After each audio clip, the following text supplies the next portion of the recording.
Yo,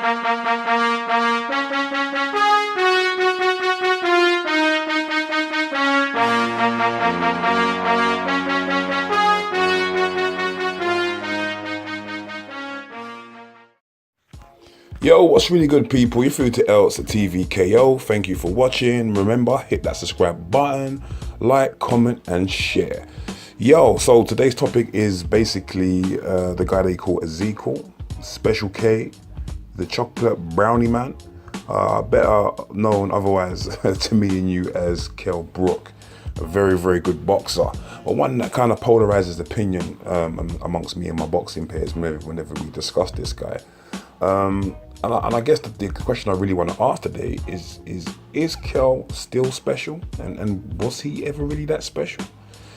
Just looking through his record here, BoxRec, man, it's quite interesting, man. I mean, I know this has been highly discussed before, but go back to 2012, and some of the names on this guy's resume, I mean, some of the people I forgot about, man. We're talking about people like Alvaro Robles, Matthew Hatton, Carson Jones. And if you remember, anyone that remembers the Carson Jones fight, and I remember watching that live, and that was a crazy fight because Kell almost lost that fight. He got gut checked hard in that fight. That was mental. Beat Carson Jones in the rematch pretty convincingly. I mean, Jesus, Hector Saldivia. I mean, I can barely remember this guy. Jojo Dan. I mean, in between that, of course, there is Sean Porter, but then I don't know. That's a fight that, again, I watched live, and I remember not being convinced that Kell Brook won that fight. I actually had Sean Porter winning that fight, and thought he was quite hard done by. I think there was a lot of holding from Kell, and for me, I had Sean Porter at least 2 rounds up. Kevin Bizier, Frankie Gavin, and then the very kind of strange, abrupt fight with Gennady Golovkin, which I didn't like. Because for me, I'm not really someone who enjoys fights where I can't make a case for both men to win. It's all well and good watching fights where there may be a favorite, and of course, most fights you're gonna get a favorite. But a fight where I cannot make a case for a man to win, I don't really enjoy that. And probably the most excited I got at any point in the build-up or during the fight was probably when Triple G came out to DMX. I was like, oh my God, he's come out to DMX! Ah! But other than that, I wasn't really up for that fight. Of course, 1 year later, he fights Errol Spence, another elite fighter, but this time in the correct weight class. And that was a pretty even fight for me. In fact, I had Kell winning that fight for the first few rounds, certainly for the first 6 rounds. I had Kell winning that fight. But then we saw the negative side of having to shed so much weight from going up to 160, coming back down to 147. We saw Kell get drained.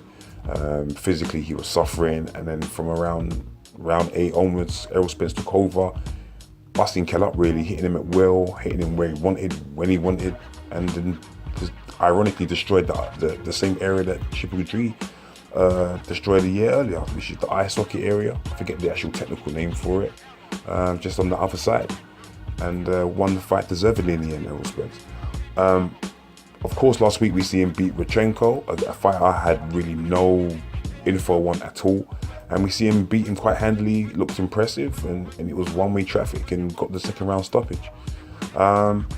But there still is an element when it comes to Kell Brook where you just want to see a bit more, you just want a bit more from him. I feel he's allowed himself to be distracted by Amir Khan for way too long.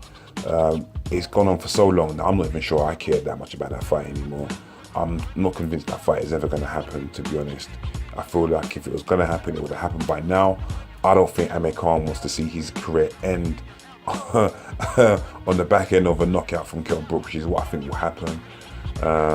So whether that fight will happen or not, I'm very much doubtful now. I'm skeptical. Kell at 154, I'm not convinced. I feel his best chance of a world title is probably fighting Saddam Ali, which is probably exactly what Eddie Hearn has up his sleeve. I feel any other fighter and champion at 154 is going to absolutely eat Kell, whether it be Charlo, whether it be Lara, whether it be Heard.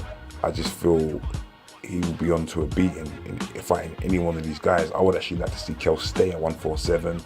I don't subscribe to the fact that it's that hard for him to make. I feel that if he didn't allow himself to blow up and he lived the life more in between fights, I feel he could still make weight pretty comfortably, and that's the money division, and that is where the better fights are for him.